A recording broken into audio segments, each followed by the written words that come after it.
تو سب سے زیادہ قیمتی چیز اللہ تعالیٰ کے درگاہ میں وہ انسان کے جان ہے، خود ہی انسان قیمتی ہے۔ مسلمان کی قیمت ساتوں آسمان اور زمین سے بڑھ کر ہے۔ ساتوں یہ زمین سب تباہ ہو جائے تو ایک مومن کی عزت تک نہیں پہنچ سکتا۔ حرم سے بڑھ کر ایک مومن کی عزت ہے اللہ کے ہاں۔ تو کسی انسان پر، غریب، مسافر، مظلوم، مزدور پر ظلم، یہ انسان کو اللہ کی نگاہ میں مبغوض قرار دیتا ہے۔ ظالم اللہ کی نگاہ میں سب سے بڑا مبغوض ہے۔ اور اگر آپ کسی کا مسواک کے برابر بھی کوئی چیز زمین لے لے، کوئی چیز کا ہے، مزدور کا حق کا ہے، تو اللہ کے نظر میں حدیث میں ہے یہ بندہ دوزخ جائے گا۔ ظلم کا بدلہ دوزخ ہوتا ہے۔ پھر قتل کرنا تو سب سے بڑا ظلم ہے۔ تو مومن کے شان سے تو یہ بہت دور ہے کہ وہ کسی کو قتل کرے۔ ہاں اگر خطاً قتل ہو جائے تو اس کا حکم سنو۔ وما کان لمؤمن، جائز نہیں کسی مومن کے لیے کہ وہ مار ڈالے مومنن کسی مومن کو۔ یہ تو شان نہیں کہ کوئی مومن کو مار، وہ تو مومن ہی نہیں ہو سکتا۔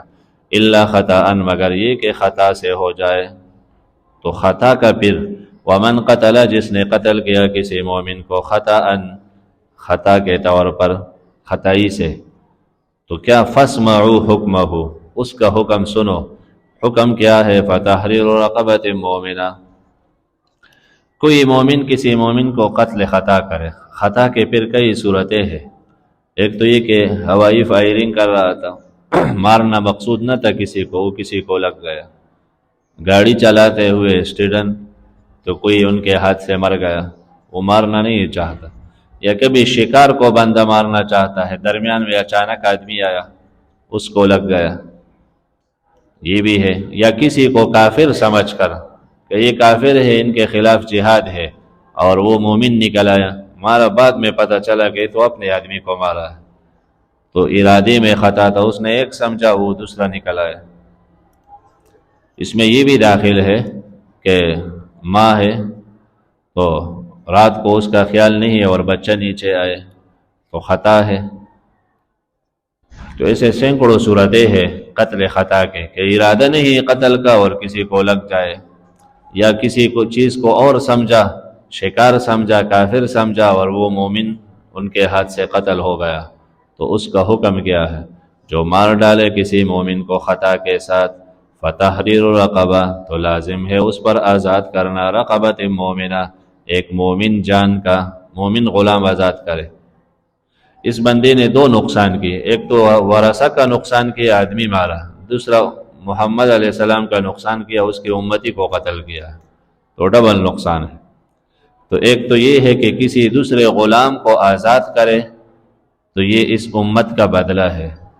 غلام تو بھی بمنزلہ مردہ کے ہے، اس کو آزاد کرے، وہ دین سیکھے، تو ایک امتی بڑھ جائے گا۔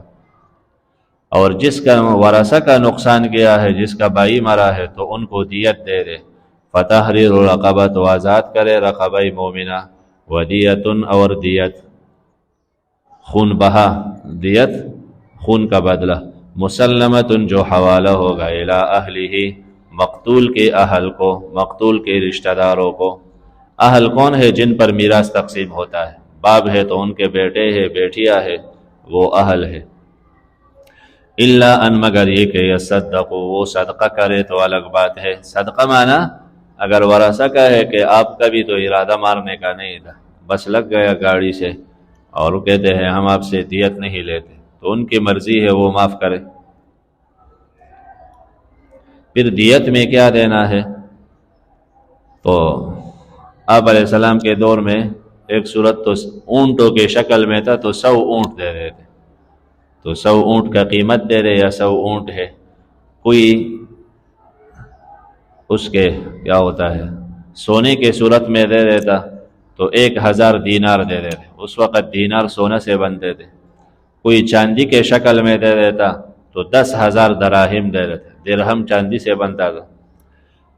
شاہ عبد القادر رحمہ اللہ نے موضح القرآن میں لکھا ہے کہ چاندی سے اس کی قیمت 2740 تولہ بنتا ہے، یعنی 2740، تو 2740 تولہ چاندی لے گا، اس کے جتنا قیمت ہے وہ دیت ہے، وہ دے دے۔ وہ مولانا سرفراز خان صفدر رحمہ اللہ نے لکھا ہے کہ مجھے یاد ہے کہ جب سونے کا ایک تولہ 25 روپے کا تھا، اور اب تو کہتا ہے مہنگا ہو گیا، 7-8 ہزار تک پہنچا ہے، تو انہیں پتہ نہیں ہے اب لاکھوں کے حساب پھر 50 ہزار